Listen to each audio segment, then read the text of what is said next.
Nah, kita langsung aja nih ke kedatangan Mbak Putri Rizky, yaitu analis dari Pusat Kebijakan Ekonomi Makro. Halo Mbak. Halo Irsyan, halo sahabat fiskal, selamat sore. Kita ketemu lagi di penghujung minggu sebelum liburan ya. Iya, ini penghujung minggu, sebelum penghujung minggu kita liburan, kita bahas hal yang sedikit serius dulu nih. Liburan kalau nggak ada kerjaan, San. Kalau ada kerjaan nggak jadi liburan kita. Iya nih, sekarang soalnya juga liburan hanya beda nama harinya aja. Oke, sahabat fiskal, seperti yang kalian udah tahu, jadi pemerintah kan udah ngesahin nih APBN 2021 di akhir September lalu. Dan tentu ketika kita menyusun APBN, itu kan kita nggak ujuk-ujuk ada angkanya gitu. Jadi ada forecast kondisi makronya, ada asumsi-asumsi makro yang menjadi landasan di mana APBN tahun 2021 disusun. Nah, tapi kayaknya kalau kita ngomongin langsung 2021 tuh kayaknya nggak afdol kalau kita melihat gimana tahun 2020 ini ditutup secara makroekonominya. Nah, itu gimana sih Mbak? Mungkin ini first question ya gitu. Tahun 2020 ini perekonomian tuh ditutup menurut Mbak Putri Rizky? Oke. Jadi memang benar ya kalau kita mau ngomong 2021 kita nggak bisa terlepas dari tahun sebelumnya gitu. Jadi di masa normal pun seperti itu gitu ya. Apalagi sekarang lagi krisis seperti ini gitu kan. Ada faktor-faktor yang cukup besar gitu yang meng-shock atau membuat sesuatu yang tidak biasa dalam perekonomian. Nah, di penghujung tahun ini sebetulnya alhamdulillahnya nih kita sudah melewati satu fase yang cukup bukan buruk cukup perekonomiannya cukup terguncang gitu ya di kuartal 2 kemarin gitu kan, kita di mana pertumbuhan ekonomi kita sampai mencapai minus 5,3 gitu kan. Nah, ternyata sekarang di Q3 itu mulai recover walaupun masih berada di kisaran negatif gitu kan. Tapi jangan sedih, memang ini menjadi concern dari berbagai negara, nggak cuma Indonesia gitu ya. Memang kondisinya lagi sedang seperti ini, kita lagi menghadapi krisis. Jadi yang sekarang kita harus fokus ke depannya harus seperti apa hingga ekonomi kita tuh jadi bisa pulih kembali. Nah, diharapkannya dengan adanya mulai perbaikan mobilitas dari masyarakat, terus stimulus-stimulus yang terus digencarkan oleh pemerintah gitu lewat program PEN gitu ya San. Itu diharapkan bisa mendorong perekonomian kita di Q4 ini dan di 2001 nanti gitu. Jadi efeknya bisa terus berlanjut. Jadi kalau dari sisi makronya pertumbuhan ekonomi kita tuh nanti akan diprediksi di kisaran sekitar minus 1,7 sampai minus 0,6 gitu ya, masih di teritori negatif. Tapi kalau kita lihat datanya gitu ya, mungkin teman-teman bisa cek sendiri di Google gitu ya. Kita bandingin aja pertumbuhan negara kita di masa COVID ini dibanding negara-negara lain, itu Indonesia masih cukup bagus gitu ya, cukup resilient, masih cukup tidak terlalu separah dengan negara-negara lain. Itu menunjukkan bahwa memang sebelum ada COVID ini fundamental ekonomi kita lumayan bagus gitu. Jadi ketika ada krisis kita tidak terjatuh begitu dalam. Oke. Itu kalisan ya kalau buat kedepannya di penghujung 2020 gitu kan. Oke, teman-teman, kalau ini menarik sekali ya bacaan, bahkan tadi sudah dikeluarkan angka forecast kira-kira di akhir tahun pertumbuhannya seperti apa. Tadi Mbak Putri kan juga sudah menyinggung ya kalau kita dari sisi pemerintah juga membuat program namanya pemulihan ekonomi nasional itu, dan kita lihat sebenarnya di triwulan 3 justru ini ya Mbak, untuk konsumsi pemerintah positif sekali ya ini ya. Betul, positif 9,8 ya. Untuk sisi government spending-nya. Oh ya teman-teman, kalau misalnya ada yang pertanyaan langsung aja chat di kolom komen ya. Nanti kita bacain. Nah, tadi kan sudah dijelaskan di kondisi 2020-nya. Nah, kira-kira Mbak Putri bisa menjelaskan nggak nih ke kondisi ke 2021-nya seperti apa gitu, dan kira-kira apa ya sih faktor yang menjadi landasan di global maupun domestik tuh untuk melihat kondisi makro tersebut gitu. Kalau di 2021 karena kita lihat bahwa kasus COVID-nya itu masih tereskalasi gitu ya San. Jadi sekarang tuh datanya total kasus kumulatifnya masih menyentuh 52 juta dengan 1,3 juta kematian, dan masih tereskalasi di beberapa negara, terutama negara-negara yang berpenduduk besar seperti di US, di India dan Brazil gitu kan. Bahkan di Indonesia sendiri masih tereskalasi. Jadi mau nggak mau 2021 itu kita memang masih dibayang-bayangi oleh adanya pandemi COVID ini.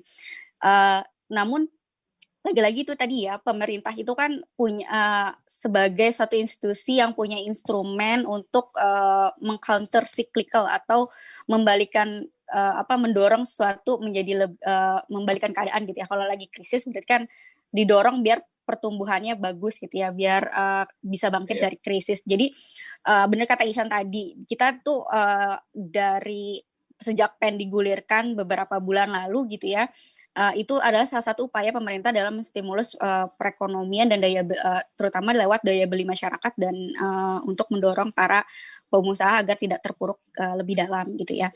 Nah, itu akan terus dilanjutkan tuh saya di 2021. Terus kemudian walaupun ada risiko-risiko lain selain COVID gitu ya, contohnya geopolitik, tapi karena kemarin yang menang ternyata Biden dan kita nggak tahu nih arahnya ke depan gimana gitu, dan dengar-dengar Trump juga mau, kalau di sini mau ke MK gitu kali ya, itu jadi masih agak-agak ini geopolitik, tapi memang yang sangat nyata itu tadi COVID tadi. Nah, ke depannya karena COVID itu masih ada, kita tadi meneruskan program PEN.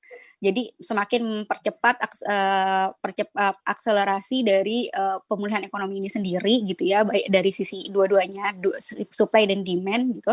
Dari sisi masyarakatnya terus didorong daya belinya, dari sisi pengusahanya itu terus diberikan insentif agar bisa tetap bertahan dan bisa recover usahanya.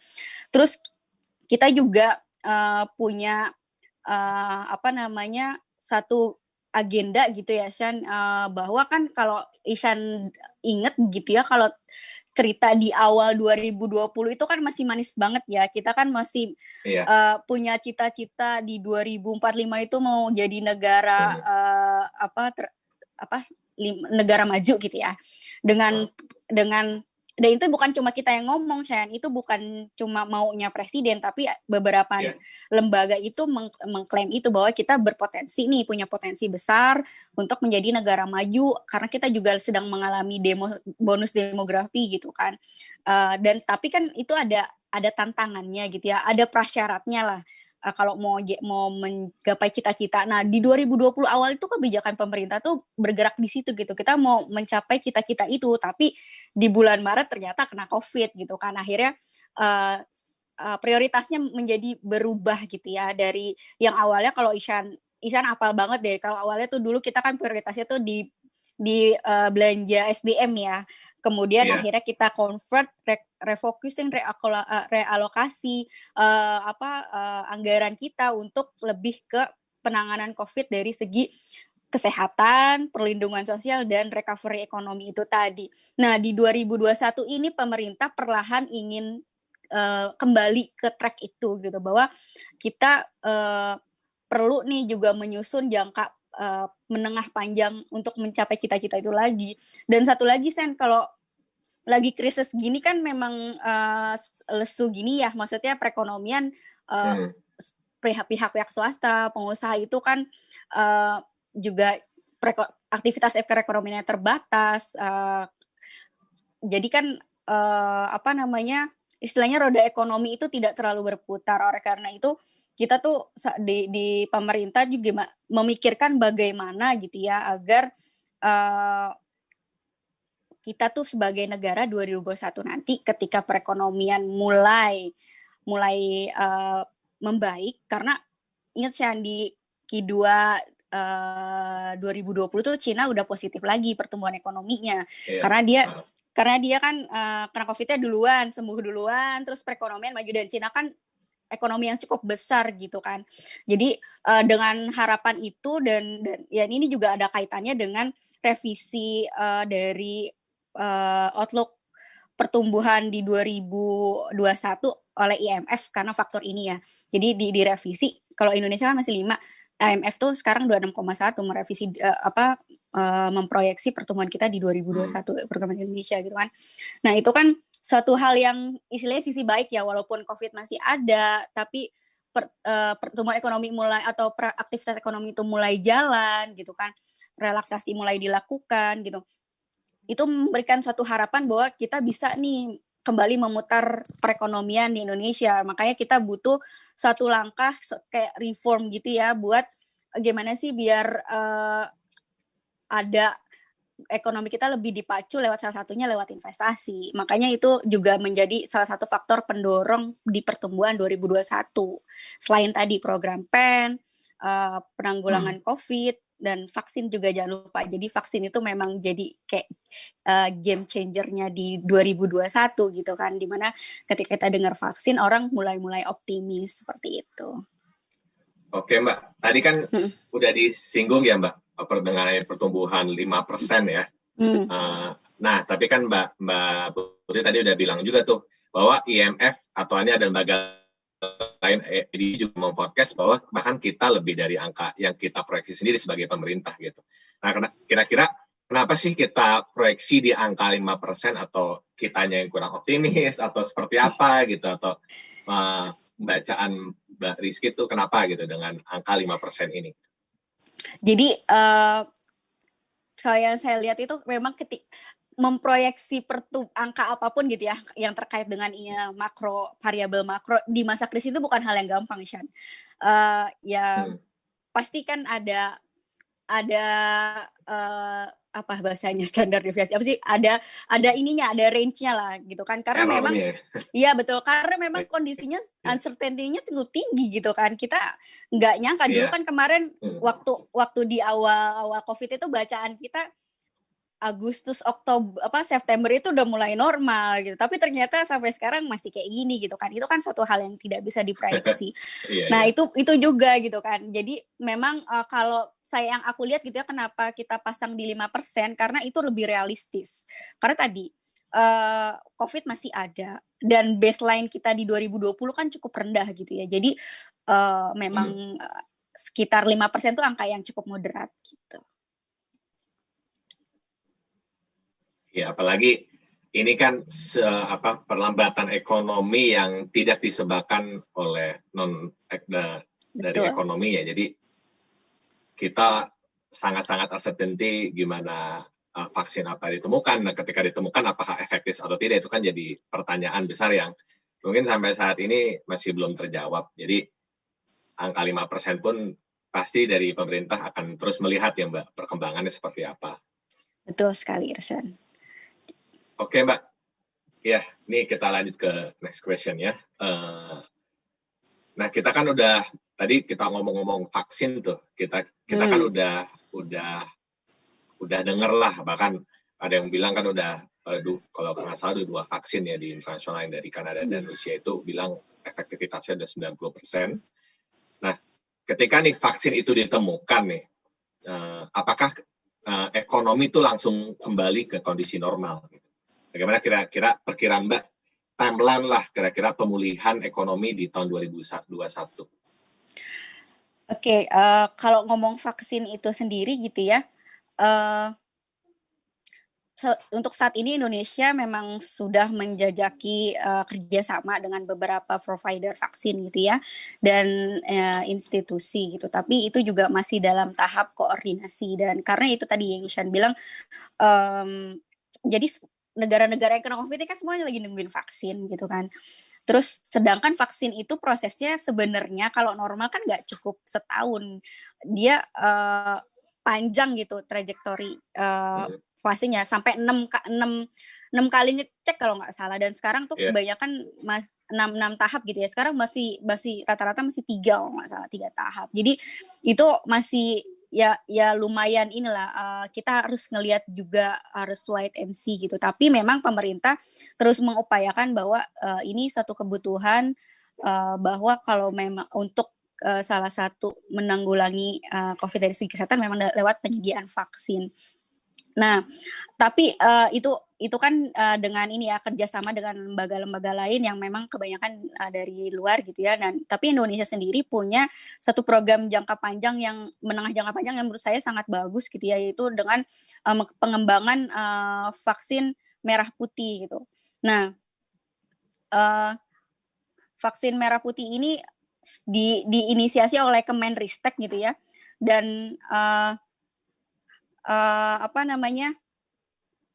dia itu sekarang sudah tahap uji klinis kedua kalau nggak salah. Nah, itu kerjasama antara lembaga Eijkman sama universitas-universitas. Nah, ini kita berharap Indonesia bisa sustain dengan pengadaan vaksin ini di jangka menengah dan jangka panjang. Dan vaksin ini sendiri sebenarnya ditargetkan untuk hampir 70% populasi kita bisa merasakan vaksin. Tapi itu lagi, San, vaksin itu kalau kita ngomong vaksin bukan hal yang mudah gitu ya. Karena apa? Karena Indonesia kan penduduknya banyak banget nih, San. Kira-kira siapa yang duluan mau dikasih gitu kan. Terus berapa banyak harus disediakan. Terus gimana cara distribusinya? Cara kita juga negaranya kepulauan, seperti itu. Iya, jadi kalau boleh saya ngambil sedikit kesimpulan ya, berarti tidak langsung ketika ditemukan vaksin itu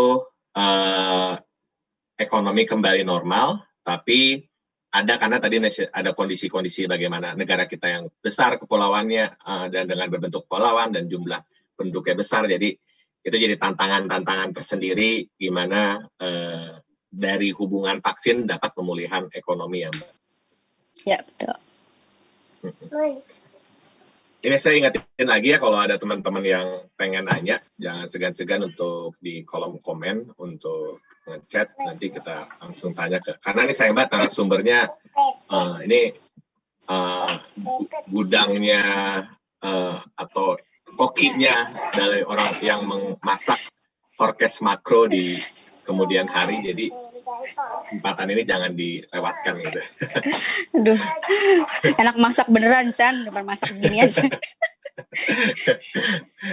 Oke, tadi kalau kita ngomongin pertumbuhan juga, pasti kan kita nggak lepas dari sisi komponen, karena pertumbuhan ekonomi kan ada komponen-komponennya. Nah itu, menurut Mbak, di 2021 tuh komponen utama yang akan menjadi penopang apa sih? Dan kira-kira resepnya nih, karena tadi ngomongin masak, resep untuk mendorong komponen tersebut di tahun 2021 gitu. Kalau ngomong pertumbuhan ekonomi sebenarnya kita simpelnya itu balik ke persamaannya gitu ya. Persamaan yang kita gunakan dalam menghitung pertumbuhan ekonomi. Ya, kita ingat aja rumus YCIGNX paling simpel gitu ya. Jadi pertumbuhan ekonomi kita tuh memang kalau aku flashback dulu dengan historinya gitu, itu heavy-nya itu di konsumsi ya, di konsumsi gitu kan. Sebenarnya konsumsi itu bagus sih, tapi tidak untuk jangka panjang karena tidak sustain kan. Konsumsi itu satu hal yang terbatas, maksudnya orang konsumsi kan juga ada batasannya. Jadi kita harus mencari komponen pertumbuhan yang lebih sustain, yaitu lewat investasi dan ekspor sebenarnya. Nah, di dua hal ini di masa krisis ini jeblok, Chan. Jadi walaupun FDI kita bergerak cukup bagus gitu ya di Q3 ini gitu kan, tapi diharapkannya kedepannya itu semakin tinggi lagi, bahwa kita tuh masih Indonesia tuh menjadi salah satu negara yang cukup atraktif di investor. Nah, caranya gimana? Yaitu caranya tadi yang aku sebutin, bahwa memang reform itu perlu, karena ADB kita tuh stuck angkanya di sekitar 70-an gitu kan. Daya saing kita tuh tergolong masih rendah, infrastruktur kita cukup tertinggal gapnya gitu ya. Jadi karena hal-hal itu dan APBN source-nya sangat terbatas, maka kita perlu dukungan lain selain APBN, itu lewat investasi gitu kan. Nah, gimana caranya kita harus bikin bagaimana negara kita itu jadi menarik buat para investor, yaitu dengan misalnya contohnya permudahan perizinan usaha kayak gitu. Nah, dari segi kalau dari ekspor itu sendiri memang menjadi satu tantangan ya, karena kita kedepannya tuh perlu melakukan pelebaran, diversifikasi daripada ekspor kita sendiri. Kan kita tahu, Ihsan kan hafal ya, ekspor kita tuh masih didominasi sama komoditi gitu kan. Nah, kedepannya kita perlu meningkatkan ekspor kita menjadi lebih tinggi value added-nya. Nah, kedepannya tuh diharapkan di 2021 dengan adanya global ekonomi yang membaik, diharapkan permintaan dunia juga meningkat sehingga ekspor kita pun juga bisa meningkat seperti itu, Shan. Oke. Ini satu lagi San. Silakan. Ini yang hampir ketinggalan nih, sebenarnya ini bagian kita nih kerjaannya. Selain itu ada G itu juga sangat penting, komposisi perannya di masa krisis ini. Yang penting aku ceritain tadi itu sebagai counter cyclical gitu kan. Jadi pemerintah tuh emang harus melakukan jumpstart terhadap perekonomian, salah satunya yaitu dalam memberikan stimulus dan melakukan belanja yang memang produktif gitu ya, yang bisa mendorong perekonomian. Kan? Oke. Kalau saya dengar berarti tadi memang komponen-komponen pemerintah bukan hanya fokus punya kontribusi besar yaitu C, tapi kita fokus juga tuh bahkan sekarang jadi agenda besar di bagaimana sisi I-nya juga didongkrak dengan reformasi struktural yang akan dilaksanakan. Nah, ini Mbak, dari netizen ini udah masuk ini pertanyaannya, atau sahabat fiskal. Itu yang pertama nih Mbak, dari asumsi atau postur di APBN 2021, ini aku udah mulai agak masuk ke kira-kira kalau dilihat dari perekonomian saat ini, itu masih sesuai pet-nya nggak? Nah, kalau misalnya, apakah kita butuh gitu APBN perubahan? Karena yang dilakukan tahun ini kan kita juga dilakukan perubahan sampai 2 kali bahkan. Nah, itu kira-kira kalau saya lihat trajektorinya seperti apa, Mbak? Oke, kalau untuk perubahan gitu ya. Jadi memang tadi aku bilang memprediksi ketika krisis itu memang suatu hal yang tidak mudah gitu. Pada dasarnya kan prediksi itu sulit, tapi ini makin sulit ketika memang situasinya uncertain gitu kan. Sampai saat ini sih kita masih berpatokan pada angka tersebut karena kita memang exercise-nya masih berdasarkan kondisi yang tadi di kisaran 2020 yang tadi aku ceritain di awal, kondisinya di penghujung tahunnya masih seperti ini. Terkait APBNP gitu ya. Sepengetahuan saya sih belum ada wacana ke sana, tapi yang perlu diingat adalah bahwa di 2020 itu kan kita dua kali merubah APBN kita. Itu sebenarnya salah satu refleksi bahwa komitmen pemerintah itu begitu besar untuk menanggulangi krisis ini. Jadi bagaimana APBN kita itu di-set sedemikian fleksibel, jadi responsif gitu loh, Chan. Jadi kita nggak mau jadi kasusnya udah nambah banyak, tapi proses perubahannya masih belum jadi apa-apa. Itu kan lambat gitu ya, tidak responsif pemerintahannya. Nah, dengan adanya kejadian kemarin kita merubah 2 kali APBN itu sebenarnya sebagai satu signal bahwa pemerintahan kita tuh cepat tanggap dalam menangani krisis. Nah, di 2021 tadi seperti saya bilang belum ada wacana, tapi kita tetap mengedepankan bahwa APBN masih disetting fleksibel sesuai dengan kebutuhan penanggulangan COVID atau penyelesaian masalah krisis ini gitu. Jadi masih diset fleksibel, tapi kita juga wait and see. Maksudnya ke depan situasinya akan seperti apa. Balik lagi karena uncertainty-nya masih tinggi gitu. Oke, ya. Ini pertanyaan kedua agak-agak ini nih, Mbak. Udah mulai hal baru menurut saya ya. Ini pertanyaannya, apakah Green GDP akan diimplementasikan di tahun 2021? Ini kayaknya GDP bagaimana unsur-unsur penghijauan atau perubahan iklim itu juga masuk ke dalam unsur perhitungan GDP. Green GDP ya, ini satu topik yang menarik kalau menurut aku. Dari info yang aku dapat gitu ya, salah satu ini kita lihat ini ya, kalau ketika kita ngomongin green itu kan memang muncul dari inisiasi organisasi kumpulan beberapa negara gitu ya. Nah, dulu tuh kita sempat ingat kalau tentang climate change dan segala macam tuh cukup menjadi concern gitu kan, terus tiba-tiba ada krisis COVID gitu kan. Nah, ini katanya nih Biden itu salah satu di pemerintahannya akan balik concern ke masalah green. Jadi kemungkinan itu akan menjadi hot issue juga ke depannya. Nah, kalau dari menilik di Indonesia, sebenarnya Indonesia itu terus kok melakukan upaya-upaya perbaikan lingkungan kita gitu ya. Kita kan juga kalau teman-teman di sini pernah ikut ke launchingnya sukuk retailnya DJPPR gitu ya, kan klaimnya kita tuh saat negara yang pertama kali ngeluarin green sukuk retail gitu kan. Itu kan satu kita bisa lihat cerminan pemerintah tuh bahwa sangat eager untuk concern ke dalam masalah lingkungan. Nah, ke depannya kalau untuk GDP kalau menurut saya bisa jadi awalan yang sangat bagus gitu kan. Walaupun itu mungkin perlu duduk bersama karena itu bukan hal yang mudah juga ya Chan, kalau kita belajar teorinya kan juga tidak mudah gitu. Ini justru pertanyaan ini bisa jadi masukan ya ke kita. Iya, bisa sekali. Jadi makanya ini kita bikin nyibir fiskal salah satunya untuk menampung aspirasi. Siapa tahu nanti di next nyibir fiskal kita ada topik khusus nih mengenai, karena di BKN sendiri kan kita punya pusat yang khusus untuk menangani isu-isu perubahan iklim. Oke nih Mbak, lanjut. Tadi kan kita sebelum ada pertanyaan dari sahabat fiskal nih, kita ngomongin komponen di pertumbuhan ekonomi. Nah, kalau tadi kan kita lihat di komponen, tapi kan kita bisa lihat GDP itu dari sisi sektoral juga. Nah, kira-kira sektor apa saja sih yang diperkirakan akan tumbuh dan memiliki potensi untuk mendorong ekonomi tahun depan? Dan tadi resepnya dari pemerintah itu seperti apa?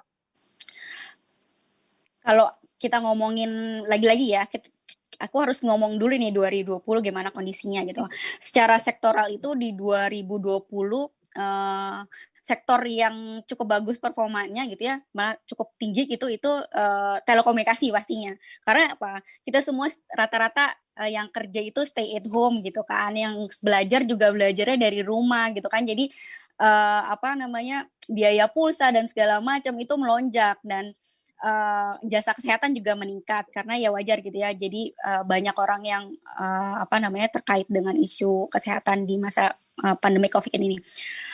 Nah, sektor lain gimana? Sektor lain itu cukup terpuruk, seperti manufaktur itu pasti terpuruk karena kan tadi ada keterbatasan mobilitas, turunnya demand gitu kan. Itu pasti permintaan juga akan turun. Kemudian transportasi yang tadinya orang naik kereta, saya biasanya naik kereta ini udah berapa bulan nggak naik kereta gitu kan, itu pasti terpukul. Retail juga seperti itu, perdagangan gitu ya. Dan memang ada shifting, orang juga jadi mulai belanja online gitu kan. Itu kejadian di 2020. Pertambangan juga turun karena apa? Karena tadi kita kan mengekspor bahan baku itu bahan tambang itu kan salah satunya ke Cina gitu kan. Dan sedangkan negara-negara itu kebanyakan lagi berhenti produksi gitu. Makanya cukup menghit juga di pertambangan kita. Nah, di 2021 ke depan prospeknya seperti apa kalau menurut saya, dengan trajektori pertumbuhan yang tadi saya ceritakan gitu ya. Mungkin jika sudah mulai recovery, sektor manufaktur, transportasi itu akan mulai membaik. Walaupun memang tidak bisa kembali ke performa di sebelum 2020 karena kita tadi 2021 mungkin ini masa transisi di mana COVID masih ada. Nah, sektor sektor telekomunikasi itu menurut saya masih jadi primadonanya gitu ya. Karena apa? Dari ini kecil-kecilan aja gitu ya, survei-survei kecil-kecilan aja San. Jadi aku tuh punya anak umur 6-7 tahun. Dulu tuh waktu masa-masa nggak pandemik itu suka ikut eskul. Nah, ketika ada pandemik ini nggak bisa dong face to face ketemu eskul, ikut kelas eskul. Jadi banyak kelas yang online. Aku daftar, terus aku tanya, ini kalau pandemik udah selesai maksudnya 2021 maksud aku, itu apakah akan diberlakukan face to face aja atau kelas online-nya ditiadakan? Ternyata enggak, Chan. Ternyata banyak masyarakat itu menangkap peluang di online ini. Jadi banyak yang bikin kelas-kelas online, ya, yang ternyata online tuh efektif kok gitu, bisa kok gitu kan, dan tetap ada yang minat gitu, demand-nya ada, justru jadi create demand. Menurut aku kedepannya itu yang bisa cukup mendorong perekonomian gitu, arah digital ini gitu kan. Dan kalau kita lihat juga di beberapa negara ya kayak Cina itu kan memang dia resep cara bangkit dari pertumbuhan ekonominya itu lewat stimulus infrastruktur ya. Nah, ini juga dia mulai nih mau melakukan stimulus new infrastructure campaign gitu namanya. Nah, salah satu fokus infrastruktur yang mau dibangun apa ya terkait ICT ini gitu. Nah, itu kedepannya menurut aku sektor ini cukup masih jadi primadona di 2021. Walaupun yang tadi yang manufaktur, pertambangan itu juga akan berangsur-angsur pulih walaupun tidak sekuat di sebelum COVID terjadi gitu sih. Oke. Ini karena memang manufaktur secara proporsi cukup besar ya dia kontribusinya, jadi yang sangat memang diharapkan. Tapi benar banget tuh Mbak, yang sektor TIK atau informasi dan komunikasi itu sekarang lagi ini banget. Dulu kita nggak kebayang ya mungkin bikin pameran online gitu. Sekarang ada juga ya pameran online gitu kan, dulu kayaknya unik juga tuh pameran online, gimana bisa. Iya, dulu kita sekarang tuh ada tour to the museum gitu. Gimana dulu nggak kebayang kan museum online, ke museum nggak virtual aja males gitu kan. Tapi sekarang kan karena memang kebutuhannya beda gitu. Iya, dimaksa kondisi ya. Oke Mbak, ini sebelum lanjut ada pertanyaan lagi dari sahabat fiskal.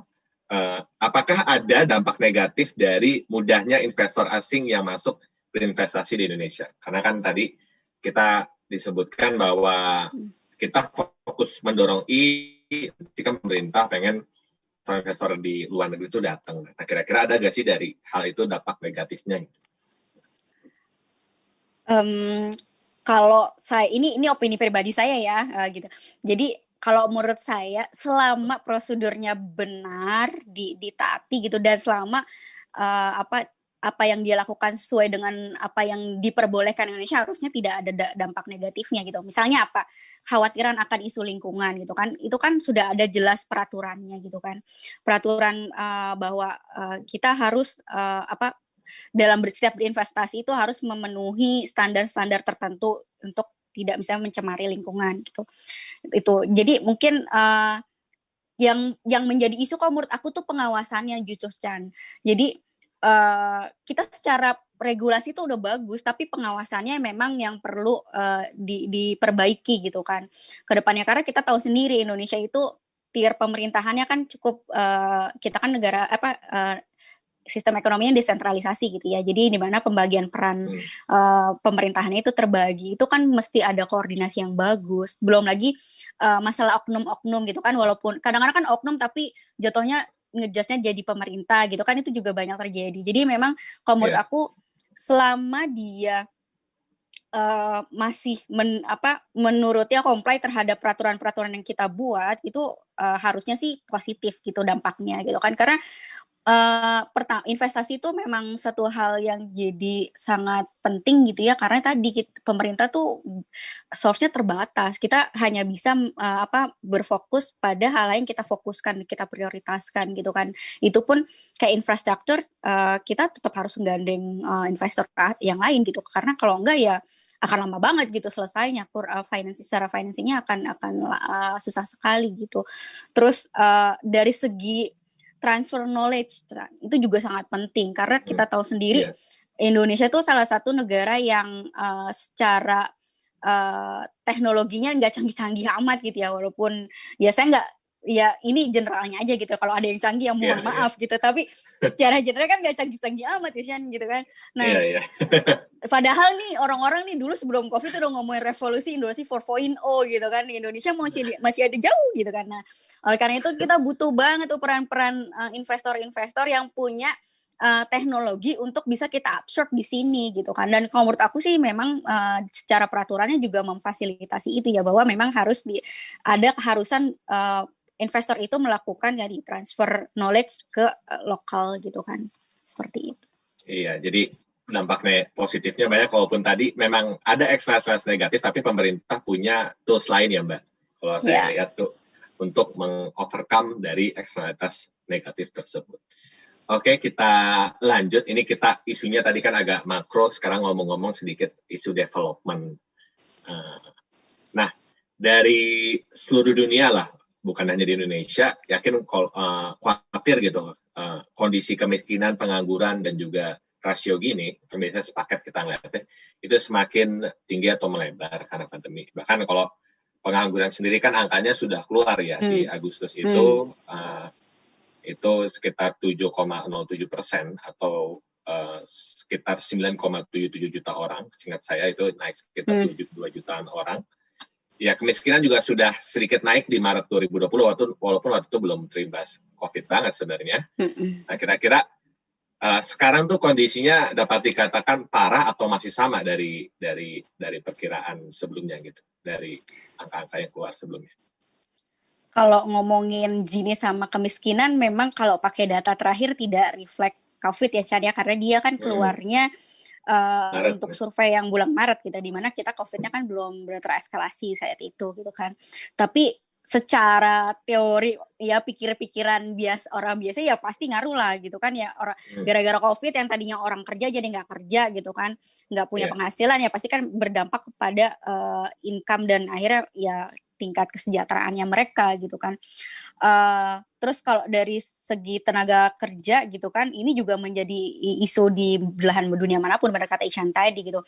Nah, menariknya nih Chan, kan kemarin kita BPS baru rilis tuh data pengangguran kita ya, jadi 7,07% untuk survei bulan September ya. Bulan Agustus ya. Survei bulan Agustus. Nah, dari pemerintah sendiri itu sebenarnya memproyeksi pertambahan pengangguran itu sekitar 3-5 juta. Tapi ternyata hasil surveinya itu di bawah itu, hasil perhitungan BPS itu di bawah itu, jadi sekitar 2,4-an gitu kan. Tapi ini bukan satu kabar baik atau gimana, enggak. Kalau menurut aku sih kemiskinan, ketimpangan, dan pengangguran itu isu development yang tetap harus dikawal gitu kan. Apalagi di masa COVID kayak gini. Nah, pemerintah itu menjadi garda terdepan lah untuk menjaga kesejahteraan masyarakat gitu kan, untuk tidak menambah orang yang miskin itu menjadi semakin vulnerable gitu kan. Nah, salah satu programnya itu lewat PEN tadi kan. PEN itu kan kita bisa lihat sekarang disbursement-nya itu sudah sekitar 55% gitu ya. Dan sebagian besar komponen yang paling besar penyerapannya itu adalah komponen perlindungan sosial dan UMKM, di mana itu dua-duanya sebenarnya dua hal yang sangat relate sama kesejahteraan masyarakat gitu kan. Jadi pemerintah tuh berupaya gimana caranya bisa bantuin, bisa mengurangi beban masyarakat bottom 40 ya, yang memiliki tingkat kemiskinan yang berada di garis kemiskinan dan rentan miskin gitu kayak ya. Nah, dengan adanya program itu diharapkan bisa jadi safeguard-nya mereka gitu, bisa ngebantuin mereka untuk bisa menjaga daya beli dan konsumsinya kayak gitu. Dan ini sebenarnya sudah diamini sama lembaga-lembaga asing nih Shan. Beberapa survei itu termasuk World Bank itu hasil surveinya gitu ya, hasil penelitiannya bahwa program pemerintah Perlinsos ini cukup berhasil ya Shan ya. Nih kan kerjaannya Ishan banget nih gitu kan. Itu sebenarnya satu hal yang nyata gitu. Nah, dari segi pengangguran ya, tenaga kerjaan, kita juga punya program ada kartu prakerja seperti itu. Jadi intinya pemerintah punya program-program nih yang bisa ngejagain kesejahteraan masyarakat. Nah, kita harapkan kalau untuk Gini sama kemiskinan kan baru ada surveinya lagi mungkin sekitar bulan September ini dan rilisnya bulan Februari ya. Nah, kita berharap sih dengan adanya intervensi pemerintah di Q2 dan Q3 sampai Q4 ini bisa ya istilahnya membuat itu tidak terlalu parah gitu lah, atau tidak terlalu jatuh angka kemiskinannya tidak terlalu dalam seperti itu, Shen. Iya. Oke, jadi tadi yang harus di-highlight memang ada kekhawatiran di sana, tapi pemerintah punya tuh tools perlindungan sosial untuk overcome tadi problem kemiskinan, pengangguran, dan rasio Gini.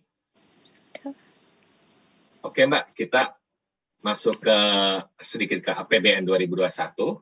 Nah itu kita kan tahu bahwa APBN 2021 ini menjadi tools penting untuk dorong ekonomi dan motor utama lah untuk proses ekonomi, pemulihan ekonomi di Indonesia ini.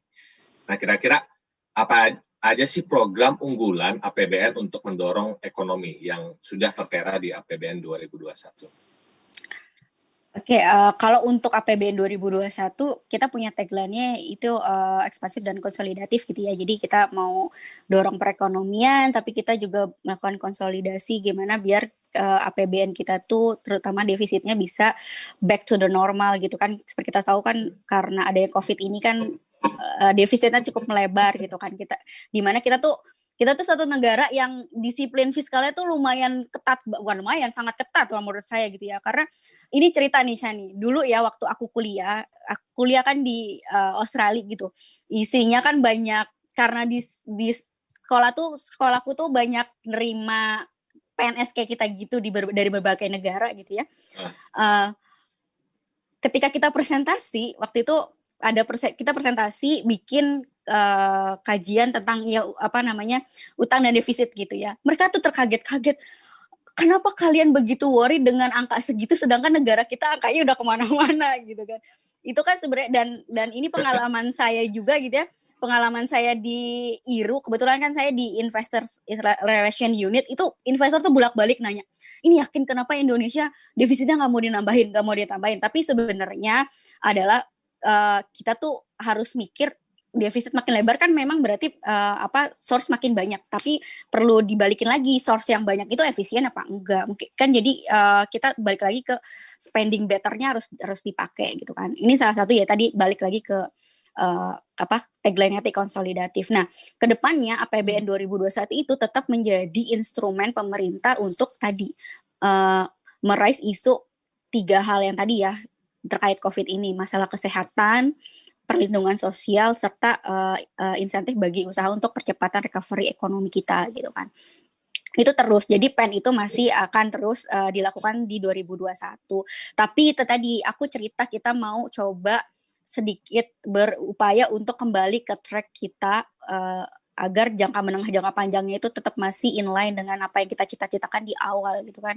Jadi selain tadi PEN, kita punya prioritas-prioritas lain, seperti kita punya prioritas di pendidikan, infrastructure, terus di TIK tadi gitu. Ini juga kalau teman-teman pernah dengar Ibu ngomong gitu ya, Bu Menteri ngomong, Bu Menteri tuh sangat concern dengan masalah TIK ini karena tadi ada shifting new normal di mana penggunaan gadget makin banyak, hal-hal yang dilakukan terus lebih bersifat online, tapi kita kan secara sebaran internetnya masih tidak begitu bagus gitu ya, terutama di daerah-daerah bukan kota besar gitu kan. Itu juga jadi concern kita untuk jadi prioritas kita di 2021. Kemudian ada lagi dari pariwisata. Pariwisata itu salah satu sektor yang paling terdampak dari COVID ini, itu kan secara otomatis. Jadi kita juga akan melakukan support terhadap sektor pariwisata yang lainnya seperti pangan, perlindungan sosial masih akan terus dilakukan, seperti itu, Shen. Oke, jadi program-program unggulan tadi udah disiapkan lah, bagaimana nanti program-program bahkan tadi udah ada yang khusus sektor pariwisata ya, karena ini kan yang paling terdampak dari kita nggak bisa bergerak di kondisi COVID ini. Nah, selain tadi APBN, menurut Mbak Putri itu ada nggak sih instrumen-instrumen lain yang digunakan atau hanya APBN aja untuk mendorong pertumbuhan di ekonomi 2021 ini? Ini balik lagi ke cerita yang aku tadi, Chan, bahwa kan APBN tuh source-nya terbatas ya. Dan kita juga tidak bisa dengan semena-mena nambahin lebarin defisit gitu. Itu kan juga satu hal yang kita hindari gitu kan. Nah, oleh karena itu kita butuh source of fund yang lain gitu kan. Salah satunya adalah dengan kerjasama pihak swasta dan juga lewat investor gitu kan. Nah, tadi balik lagi bahwa memang ini jadi urgent nih, kita bisa melakukan kita harus melakukan reform di dalam waktu dekat, karena itu tadi ada kebutuhan yang cukup besar yang dengan adanya reform secara struktural dipercayai akan bisa menjadi salah satu solusi untuk mendorong pertumbuhan perekonomian kita gitu.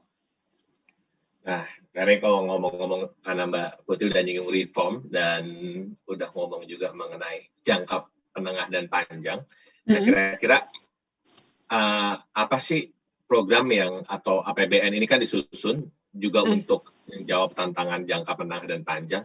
Kira-kira tantangannya dulu kira-kira seperti apa, dan kita nge-address isu tantangan dari jangka menengah dan jangka panjang ini seperti apa? Oke, kalau tantangannya ya gitu ya, tantangan yang cukup besar kita itu kan sebenarnya daya saing kita ya. Jadi kita lagi menikmati masa bonus demografi, di mana bonus demografi itu adalah komposisi populasi yang produktif tuh lagi gede-gedenya. Jadi kan dengan adanya kondisi itu otomatis kita tuh lagi istilahnya jadi demografi itu yang restless banget lah gitu kan, jadi produktif sekali gitu kan.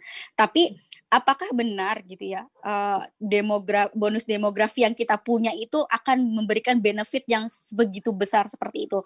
Tentu aja itu nggak mungkin terjadi tanpa kita memenuhi prasyarat-prasyaratnya. Bonus demografi bisa memberikan benefit kalau memang SDM kita siapa gimana ya, kita punya daya saing gitu kan, SDM kita bagus secara kualitas bagus. Nah sekarang ini kan sebenarnya masih jadi tantangan ya, SDM kita itu kita bisa lihat dari PISA score kita cukup tertinggal di bawah rata-rata negara yang dikumpulkan oleh OECD gitu kan. Terus dari segi pendidikannya memang ternyata kurikulumnya itu belum bisa match dengan kebutuhan sekarang. Belum lagi kalau kita lihat dari sisi usernya, dari sisi industri yang atau pengusaha yang memang menggunakan jasa tenaga kerja kita, itu di mana banyak ada keluhan adanya mismatch antara yang mereka butuhkan dengan kompetensi yang SDM Indonesia punya gitu. Jadi di situ nggak ketemu gitu kan. Nah itu adalah salah satu hal atau tantangan yang cukup besar gitu ya bagi negara kita. Nah yang kedua itu masalah infrastructure gap. Jadi gap-nya itu masih lumayan tinggi gitu ya, walaupun memang di beberapa tahun ini cukup masif pertumbuhan infrastrukturnya, tapi yaitu kita masih banyak PR lah ya untuk terus meningkatkan infrastruktur kita gitu. Nah oleh karena itu Chan, itulah kenapa si struktural reform itu dibutuhkan, karena ini masalah yang nggak mudah untuk dilakukan gitu ya, karena ini juga tripartit gitu ya, jadi nggak cuma bisa pemerintah doang, kita harus berkolaborasi dengan swasta, dengan pihak industri. Kayak ingat kan Chan, kita pernah ngeluarin insentif fiskal trade super deduction, itu kan sebenarnya dalam rangka itu tadi bagaimana kita bisa mengajak pihak swasta untuk bisa memberikan training atau mengembangkan R&D di Indonesia kayak gitu. Oke, jadi sebenarnya tadi kita ngomongin program unggulan atau kebijakan strategis di 2021 itu udah ngedress ternyata dari sisi pendidikan, infrastruktur itu problem-problem untuk jangka menengah dan jangka panjang. Betul sekali. Nah, ini Mbak, karena udah mau hampir 1 jam, soalnya katanya kalau udah lebih sejam ini IG Live-nya mati sendiri soalnya. Jadi closing statement-nya aja Mbak, langsung untuk teman-teman atau sahabat fiskal itu seperti apa mengenai topik, atau dari Mbak Putri seperti apa? Oke, jadi karena memang suasananya ini masih suasana pandemik gitu ya, dan berarti kan permasalahan akar dari permasalahan itu masalah kesehatan. Nah, kita nih sebagai sahabat-sahabat fiskal gitu ya, gimana nih biar kita tetap terus menjaga kesehatan, jangan lupa 3M dan TLI-nya gitu ya. 3M bukan stiker notes itu ya, 3M menggunakan masker, cuci tangan dan menjaga jarak. Terus TLI kalau misalnya memang ada dirasa punya keluhan dan segalanya, tes, lacak dan isolasi itu jangan lupa. Karena sebenarnya obat COVID yang paling mujarab saat ini ya itu kan COVID itu virus ya. Virus itu kan sebenarnya tidak ada obatnya gitu kan. Nah, itu yang paling penting gitu kan. Itu adalah effort minimal tapi hasilnya bisa maksimal buat support kita. Bayangin Chan, kalau kita kesehatannya masih jadi isu, gimana kita mau menggerakkan perekonomian kalau orangnya sakit gitu. Terus yang kedua, gimana caranya kita menjadi bagian kecil untuk mendorong perekonomian. Salah satunya sebenarnya simpel banget, Chan. Kemarin kan udah 11-11. Kalau ibu-ibu kayak aku tuh 11-11 tuh udah ting, karena apa, banyak diskon gitu kan. Nah, salah satu peran kita untuk bisa mendorong perekonomian adalah lewat belanja. Nah, belanjanya kalau lebih bijak lagi kalau kita belanja ke UMKM, ke usaha-usaha kecil. Kan kita juga punya teman atau saudara atau rekan-rekan yang emang tiba-tiba jualan gitu untuk bisa bertahan di masa krisis ini. Itu kalau kita bisa bantu, itu bagus banget. Bantulah karena UMKM ini adalah salah satu motor untuk kita bisa perekonomian kita itu tetap bisa bertahan gitu, Shan. Mungkin itu pesan dari aku ya. Wah iya, ini pesannya sisi kemanusiaan, tapi menurut saya akan nyambung ke ekonomi, karena kalau kita menjaga protokol kesehatan kita, daya tahan tubuh baik, nah itu juga ternyata dari sisi pribadi kita juga bisa memberikan kontribusi membuat COVID ini untuk tidak lebih parah. Oke, Mbak Putri, terima kasih banyak nih waktunya di sore-sore sebelum liburan. Dan terima kasih juga. Ya, kalau nggak ada kerjaan terus not juga sekarang. WA Group itu sudah menjadi dispo. Jadi terima kasih Mbak Putri dan teman-teman dari Sahabat Fiskal. Tadi juga diingat pesannya untuk tetap jaga protokol kesehatan dan juga banyak belanja nih agar ekonomi kita juga bergerak. Jadi selamat sore dan sampai bertemu di Nyibir Fiskal berikutnya. Selamat sore, terima kasih. Yuk.